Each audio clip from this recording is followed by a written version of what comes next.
Nous sommes toujours dans la semaine où les actifs risqués pourraient réagir aux annonces commerciales dans le cadre de ce conflit commercial qui n'en finit plus. Donc on voit quand même les actions américaines toujours à des niveaux de record historiques. Le Bitcoin qui colle à son record historique, mais pourtant il explose toujours pas. Pourquoi ça bloque? Donc on voit la liquidité qui est là et qui nous suggère qu'il devrait se passer quelque chose sur le marché crypto. On voit les flux des ETF qui sont là.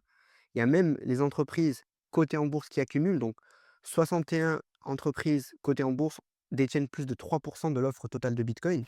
Mais il n'y a toujours aucun emballement du grand public. Pourquoi? Parce que le marché attend qu'une seule chose, c'est un accord commercial signé entre les États-Unis et l'Union européenne principalement. Donc un deal entre ces deux parties à 10% de droits de douane et le marché serait ravi. Et un accord avec la Chine signé, ça serait aussi le jackpot. Le timing est serré puisque la date limite pour ces accords maintenant, c'est le 1er août. Il reste que quelques semaines. Si ça coince, le marché va shake out les plus faibles. En gros, on va rebaisser. Mais s'il y a un accord, le Bitcoin pourrait enfin casser euh, les 110 000 dollars et faire un breakout avant de tirer les altcoins avec lui. Donc pourquoi les altcoins ne bougent toujours pas?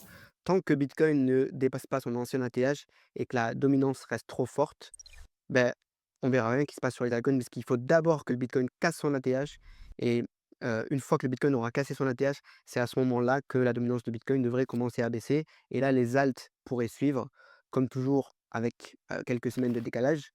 Donc on a eu 6 mois de consolidation sur cette année 2025 où on n'a rien vu d'exceptionnel sur les cryptos, pas d'euphorie, pas de FOMO ou rien vraiment d'intéressant de la part des particuliers. Mais les signaux de fond, il faut savoir qu'ils sont toujours positifs et qu'il manque un seul catalyseur. Donc vraiment, accroche-toi. Je pense que là, on voit la volatilité sur Bitcoin qui est très faible depuis le 8 mai. Mais vraiment, quand ça arrive d'un coup sur les cryptos. Donc voilà, il faut vraiment garder ça en tête, que ça serait vraiment dommage de partir maintenant.